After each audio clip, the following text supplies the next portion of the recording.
প্রিয় মুক্তিকামী ছাত্র জনতা, আমরা দেখতে পাচ্ছি যে আমাদের এই অভ্যুত্থান এবং বিপ্লবের পরেই দেশে অরাজকতা নাশকতা করছে ফ্যাসিস্ট এবং তাদের দোসররা।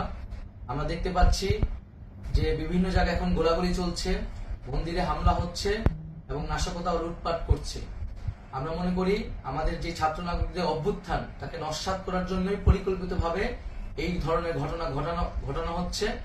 আমরা মুক্তিকামী ছাত্র জনতাকে সজাগ এবং সতর্ক থাকতে আহ্বান জানাচ্ছি এবং আমাদের যে অন্তর্বর্তীকালীন সরকার, আমরা সেই সরকারের যে প্রস্তাবনা 24 ঘন্টার সময় নিয়েছিলাম, জরুরি পরিস্থিতি মোতাবেক আমরা এখনই তার একটি রূপরেখা ঘোষণা করছি।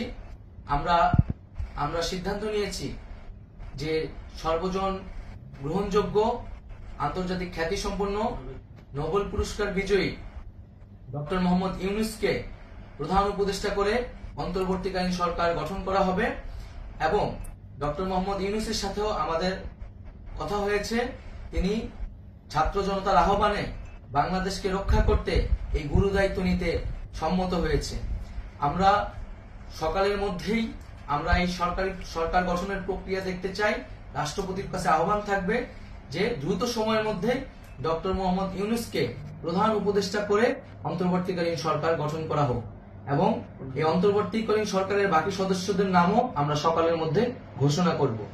প্রিয় বন্ধুগণ, দেশে যে অরাজকতা চলছে, মানুষের জীবনের নিরাপত্তাহীনতা চলছে, সেজন্য আমরা রাষ্ট্রপতির কাছে আহ্বান জানাচ্ছি দেশে আইন শৃঙ্খলা পরিবেশ ফিরিয়ে আনার জন্য দ্রুত সময়ের মধ্যে কার্যকর ব্যবস্থা নিতে হবে এবং আইন শৃঙ্খলা বাহিনীকে সহযোগিতা করার জন্য মুক্তিকামী ছাত্র জনতাও রাজপথে থাকবে এবং অন্তর্বর্তীকালীন সরকার গঠন না হওয়া পর্যন্ত মুক্তিকামী ছাত্র জনতাকে রাজপথে থেকে তাদের যে অভ্যুত্থান, সেই অভ্যুত্থানকে রক্ষা করতে হবে।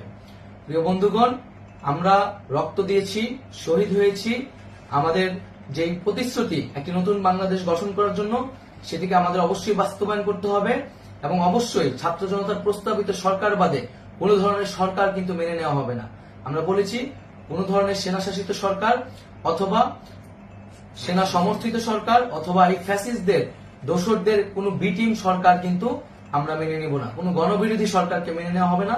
ছাত্র জনতার অভ্যুত্থানকারী যে প্রস্তাবিত সরকার, অন্তর্বর্তীকালীন সরকার, যেটা আমরা সিদ্ধান্ত উপনীত হয়েছি ডক্টর মোহাম্মদ ইউনূসকে প্রধান উপদেষ্টা করে এই সরকার গঠন করা হবে, সেই সরকারকেই বাস্তবায়ন করতে হবে অবিলম্বে। আগামীকাল সকাল থেকে সকলকে আহ্বান জানাচ্ছি রাজপথে থাকার জন্য এবং আমাদের যে সাম্প্রদায়িক সম্প্রীতি এবং রাষ্ট্রীয় সম্পদ রক্ষা কমিটির ঘোষণা হয়েছে বৈষম্যবিরোধী ছাত্র আন্দোলনের নেতৃত্বে, সকল পাড়ায় পাড়ায় এলাকায় এলাকায় সেই কমিটি পাহারায় থাকবে। আমাদের সংখ্যালঘু কমিউনিটিকে আমাদের রক্ষা করতে হবে, রাষ্ট্রীয় সম্পদ এবং এই দেশকে রক্ষা করতে হবে আমাদের।